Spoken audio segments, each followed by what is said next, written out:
Paulo a Timóteo, capítulo 3.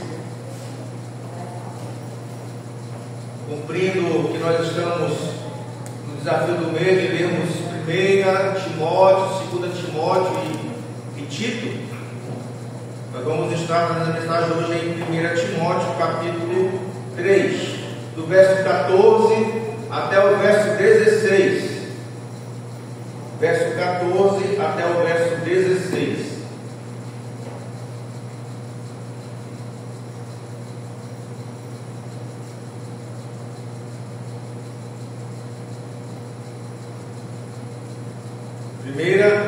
Timóteo, capítulo 3, do verso 14 até o verso 16.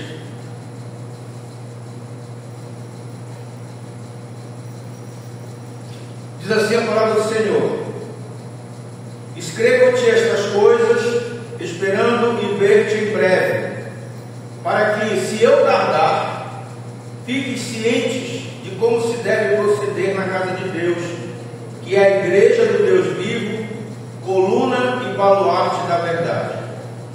Evidentemente, grande é o mistério da piedade. Aquele que foi manifestado na carne foi justificado em espírito, contemplado por anjos, pregado entre os gentios, crido no mundo, recebido na glória. Amém. Vamos orar mais uma vez. Quero pedir para a irmã Lúcia estar orando, pedindo, agradecendo pela palavra do Senhor, pedindo a direção de Deus em nossas vidas.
Queridos, o maior privilégio que alguém pode desfrutar nesta vida é participar da família de Deus.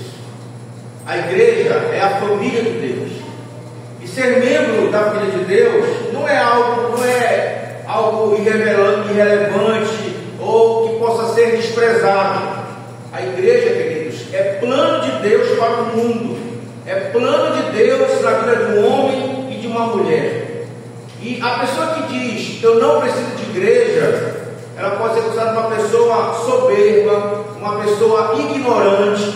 Por quê? Porque a igreja, ela é importante, ela é tão importante que Jesus morreu por ela.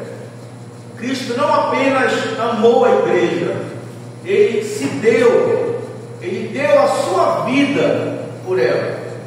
É comum nós ouvirmos hoje pessoas que dizem ser crentes, mas não querem saber da igreja. É o que nós chamamos de desigrejados ou os sem igrejas. Mas isso é impossível, queridos. Você jamais será um discípulo de Jesus se não estiver comprometido com um grupo de outros discípulos, se não estiver envolvido com uma igreja. Porque da mesma forma que um membro fora do corpo não faz parte do corpo, uma pessoa que está fora da igreja não faz parte da igreja, nem da igreja da terra, nem da igreja de Deus. Nós necessitamos da igreja, e a igreja precisa de nós para que nós possamos dar continuidade naquilo que Deus vocacionou para a sua igreja. E quando nós lemos aqui o capítulo 3 de 1 Timóteo, ele começa no verso 1 ao 13, apresentando ali as exigências para a liderança. E Paulo então escreve sobre a igreja. E a preocupação de Paulo é ensinar Timóteo acerca de como ele deveria comportar-se na igreja. Mas não só Timóteo, e sim toda a igreja da qual o próprio Timóteo fazia parte. Então, Paulo diz que a igreja é a casa de Deus, que é a igreja do Deus vivo, coluna e baluarte da verdade. Qual é a preocupação de Paulo? É ensinar como Timóteo e os membros da igreja devem proceder na casa de Deus, que é a igreja. O como fazer é determinado pela natureza da igreja.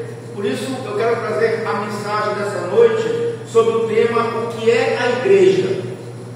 E presbíteros, diáconos e até mesmo os membros da igreja precisam ser lembrados o que é a igreja local.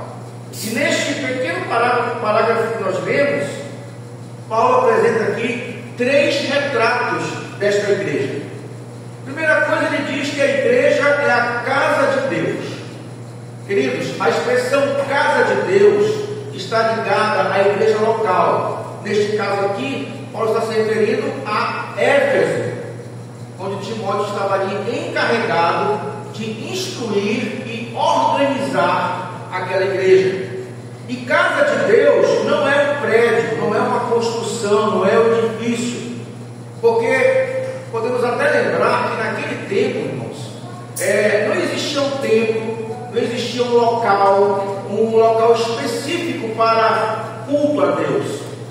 As pessoas se reuniam onde era possível, até mesmo muitas vezes em cavernas, em tempos de perseguição. A igreja local é chamada de casa de Deus porque Deus habita em seu povo, independentemente de onde esse povo se reúna. Então, onde existem cristãos que se reúnam para juntos se aconselharem, para juntos se instruírem, celebrarem os sacramentos como Jesus ordenou, para se discipularem, para adorarem e servirem a Deus, ali é casa de Deus, porque é local onde Deus habita, é o local onde estão os filhos de Deus, é a família de Deus. Então, é nesse sentido que as igrejas locais são chamadas de casas de Deus. A igreja de Deus é uma família, e de forma que a palavra lar é a melhor tradução, que mais identifica a igreja. E quando nós lembramos que uma das palavras prediletas de Paulo é irmãos, então qual é a ideia? Quando o pecador crê em Jesus Cristo como Salvador, imediatamente ele nasce de novo na família de Deus e passa a ser então irmão, passa a ser nossos irmãos. E Paulo aconselha Timóteo a tratar os membros da igreja local como ele trataria os próprios membros da sua família de sangue. Então, o entendimento da igreja como uma família chama a atenção para as pessoas e para os relacionamentos interpessoais. Pais, irmãos, filhos, se relacionando mutuamente com privilégios e com obrigações. A figura da igreja como uma família aponta para uma organização com liderança e orientações bíblicas que mantêm a organização e conduzem a igreja, de forma que não há possibilidade de cada um fazer o que bem quiser ou o que bem entender, evitando assim que haja bagunça e que haja confusão na casa de Deus. Trata-se de uma família viva, crescente, composta de uma variedade de pessoas que exige dar e receber serviço e cuidado, ter senso identidade. E quando eu falo ter senso de identidade, são pessoas que sabem aquilo que são, aquilo que não são, aquilo que gostam, aquilo que não gostam, aquilo que aceitam, aquilo que não aceitam, e de fazer parte e de ter proteção. Então, ser membro da família de Deus significa refúgio, significa proteção, significa aceitação e significa identidade.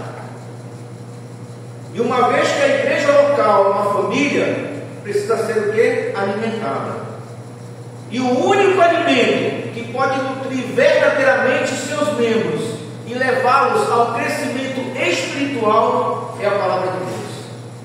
A palavra de Deus, que é mais do que pão, como diz lá em Mateus 4,4, Jesus, porém, respondeu: está escrito, não só de pão viverá o homem, mas de toda palavra que procede da boca de Deus. A palavra de Deus, que é leite. Hebreus 5,12 diz: assim vos tornastes como necessitados de leite e não de alimento sólido.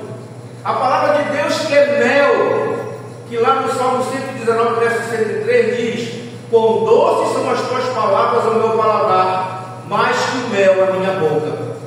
E aqui mais uma vez eu quero ratificar, eu quero afirmar que o membro que abandonou ou está fora da família de Deus por uma opção particular não faz parte da família. Ele não poderá se alimentar do pão, do leite, do mel, que são necessários para o seu crescimento e para a manutenção da família. Queridos, uma igreja, ela não cresce por adição, mas sim por nutrição. O que quer dizer isso? Que uma igreja, não importa a quantidade de membros que ela tem, mas importa a qualidade dos seus membros, a qualidade dos seus crentes. Então não adianta nós termos uma igreja cheia de membros, mas de membros que não são sadios, que não são maduros. O segundo retrato da igreja que Paulo nos mostra nesse pequeno parágrafo, e Paulo diz que a igreja é a igreja do Deus vivo. E a expressão aqui, Deus vivo, ela é justamente um contraste à deusa, em oposição à deusa Diana, que era a deusa dos Efésios. E Paulo então usa essa expressão Deus vivo para confrontar a adoração à imagem de Diana, para dizer que o Deus vivo, ele não está preso a uma imagem ou a um templo feito pelas mãos do homem. Porque lá a deusa Diana, ela estava representada por uma imagem e ela estava sempre no templo, ela estava presa ali. Então o nosso Deus vivo não é nem uma imagem e não está também detido dentro de quatro paredes. Já a palavra é o seu povo, é o povo que ele amou, que ele escolheu, que ele predestinou, que ele chamou, que ele justificou, que ele glorificou. Essa é a igreja do Deus vivo. O conceito básico de igreja é o povo de Deus. Aí 1 Pedro capítulo 2, verso 10 diz assim: antes vocês não tinham identidade como povo, agora são o povo de Deus. Antes não haviam recebido misericórdia, agora receberam misericórdia de Deus. Queridos, a igreja é a assembleia, é a reunião do povo que foi chamado por Deus à comunhão com Jesus. Ou seja, todos aqueles que creram no Senhor, que creram em Deus, que se converteram, que foram chamados, que foram justificados, desde Adão até a volta de Jesus Cristo. Essa é a igreja do Deus vivo. E nós podemos então entender que nessa igreja do Deus vivo existem três verdades que aparecem como conceito do povo. Que povo é esse que é chamado à comunhão? Primeiro, esse povo é o povo eleito, é o povo que Deus escolheu soberanamente, incondicionalmente. É o povo que fará parte Senhor foram chamados porque antes da fundação do mundo foram escolhidos, como nós estamos hoje pela manhã, escolhidos antes da fundação do mundo. Efésios capítulo 1, verso 4 diz assim: mesmo antes de criar o mundo, Deus nos amou e nos escolheu em Cristo para sermos santos e sem culpa diante dele. Mesmo antes de criar o mundo, Deus nos chamou e nos escolheu em Cristo para sermos santos e sem culpa diante dele. Nós somos o povo eleito de Deus. A igreja de Deus é a reunião do seu povo eleito, mas também é o seu povo salvo. Todos os que foram eleitos e chamados por Deus são salvos. Jesus morreu pelo seu povo. Ele terá um filho. Jesus morreu pelo seu povo, para salvar o seu povo. Por isso que Mateus capítulo 1, 21 diz assim: ela terá um filho e você lhe dará o nome de Jesus, pois ele salvará o seu povo dos seus pecados. Jesus morreu por um povo, e esse povo somos nós. Ele é o bom pastor, que morreu somente pelas suas ovelhas, e ao morrer pelas suas ovelhas, lhes garantiu vida eterna, salvação eterna. A igreja de Deus também é a reunião do seu povo enviado. É a igreja, é aquela igreja que é a continuadora da missão de Deus.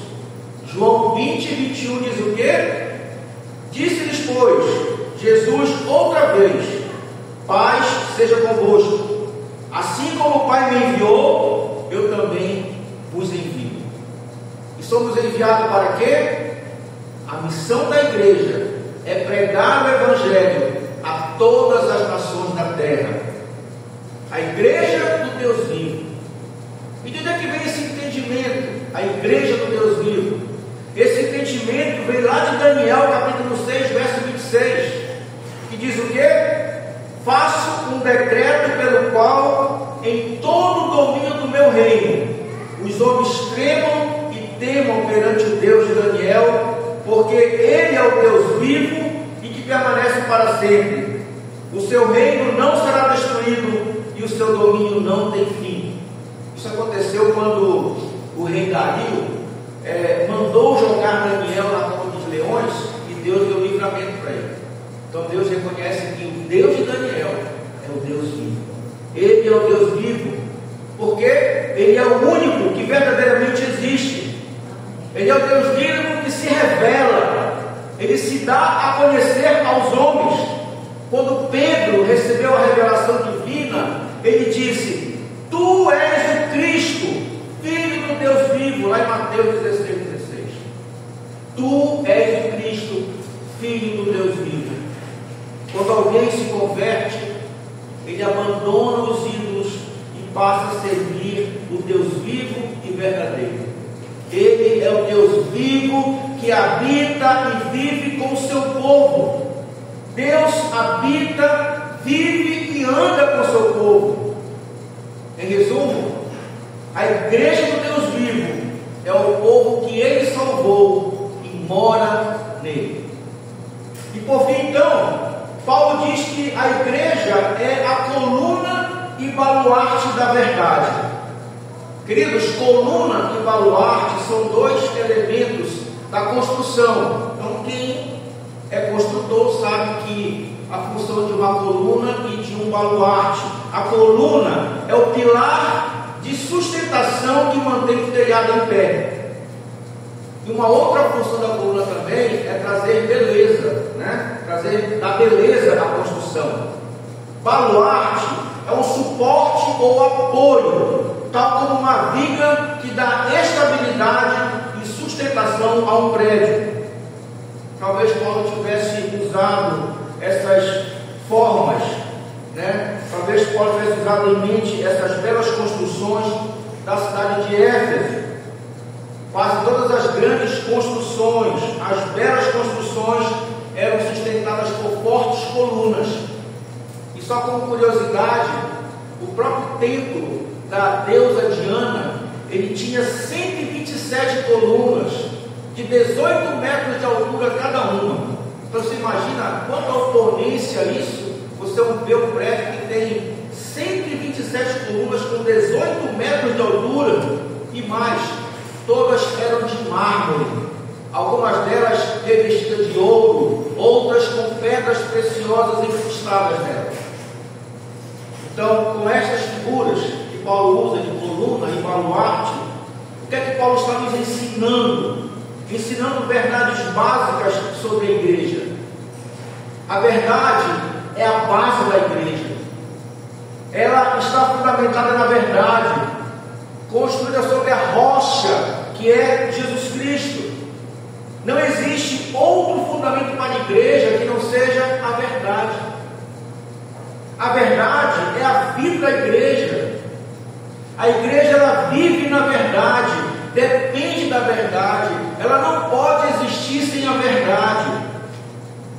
O Espírito da verdade é que mantém a igreja viva. Ela é santificada pela palavra da verdade. A verdade, ela é o oxigênio da igreja. Como eu falo, nós precisamos de oxigênio para respirar. A igreja, a verdade é o oxigênio, é o que dá vida à igreja. Mas também a verdade é a mensagem da igreja. A igreja, ela prega e ensina a palavra de Deus. A igreja, ela prega e ensina a palavra de Deus. Então, como baluarte, a igreja vive, protege, sustenta, exibe e proclama a palavra da vida. Ela vive, protege, sustenta, exibe e proclama a verdade de Deus. Por isso que Filipenses capítulo 2, verso 16 diz assim: apegue-se firmemente à mensagem da vida. Então, no dia que Cristo voltar, me orgulharei de saber que não participei da corrida em vão e que não trabalhei inutilmente. Então, qual é a principal verdade que a igreja deve sustentar e exibir? É o ensino. O ensino que nós chamamos de doutrina. Sobre o que? Sobre a pessoa e a obra de Jesus Cristo. E o verso 16 diz assim: evidentemente, grande é o mistério da piedade. Aquele que foi manifestado na carne, foi justificado em espírito, contemplado por anjos, pregado entre os gentios, crido no mundo, recebido na glória. Esse versículo nos apresenta 6 verdades. Jesus Cristo é o Deus manifestado na carne, é o Deus que se fez homem, mas não apenas no seu nascimento, mas ao longo de todo o seu ministério na terra.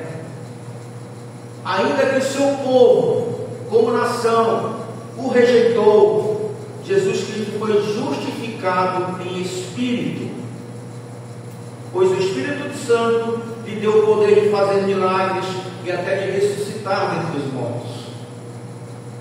A presença do Espírito Santo no mundo é em si um julgamento para o mundo. A expressão contemplado por anjos sugere que os anjos escolhidos foram associados ao ministério de Cristo. Cristo, porém, não morreu pelos anjos, de forma que ele foi pregado entre os gentios, ele foi anunciado entre os gentios.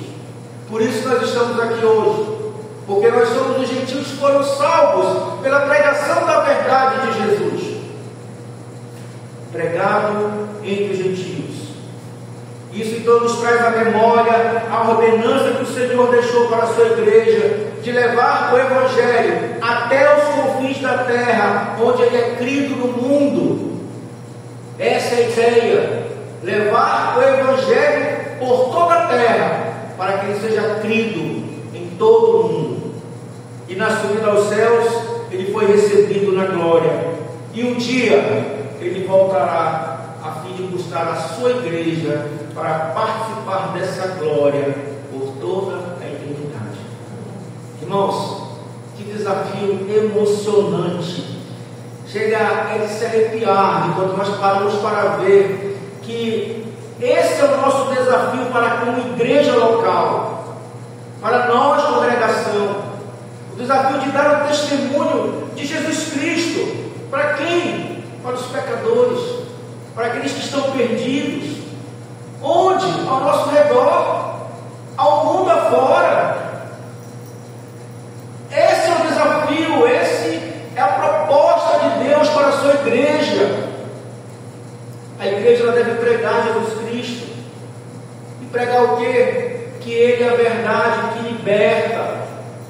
É nele que há vida, é nele que há esperança, é nele que está a nossa eternidade.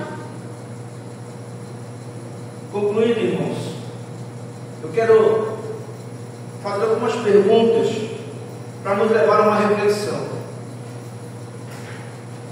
Você lembra constantemente que Cristo não apenas amou a igreja, mas se entregou por ela? Você lembra constantemente disso no seu dia após dia? Que Jesus não apenas amou, mas se entregou por ela? Será que você entende que a igreja local é chamada de casa de Deus, porque Deus habita em seu povo, independentemente de onde esse povo se reúna? Que onde estão os cristãos de uma localidade reunidos, ali é a casa de Deus, é o local onde Deus habita, é o local onde estão os filhos de Deus, é o local onde a família de Deus se reúne. Então, nesse sentido, nós, quando nos reunimos em nome de Cristo, nós somos a casa de Deus. Não somente aqui, mas onde nós nos reunimos como família de Deus, como filhos de Deus, como povo que foi eleito, que foi salvo, que foi escolhido.